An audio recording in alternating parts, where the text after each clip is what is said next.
आजचे कांदा बाजारभाव. बाजार समिती कोल्हापूर. आवक 4,183 क्विंटल. कमीत कमी दर 500 रुपये. जास्तीत जास्त दर 1,400 रुपये. सर्वसाधारण दर 900 रुपये क्विंटल.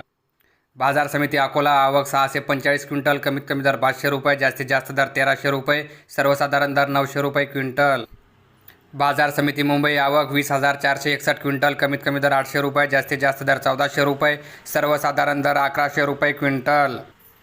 बाजार समिती अमरावती. आवक 449 क्विंटल. कमीत कमी दर 500 रुपये. जास्तीत जास्त दर 1,800 रुपये. सर्वसाधारण दर 1,150 रुपये क्विंटल. बाजार समिती लासलगाव. आवक 10,242 क्विंटल. कमीत कमी दर 351 रुपये. जास्तीत जास्त दर 1,126 रुपये. सर्वसाधारण दर 890 रुपये क्विंटल. बाजार समिती सांगली. आवक 3,701 क्विंटल. कमीत कमी दर 500 रुपये. जास्तीत जास्त दर 1,300 रुपये. सर्वसाधारण दर 900 रुपये क्विंटल. बाजार समिती पुणे. आवक 9,167 क्विंटल. कमीत कमी दर 500 रुपये. जास्तीत जास्त दर 1,300 रुपये. सर्वसाधारण दर 900 रुपये क्विंटल.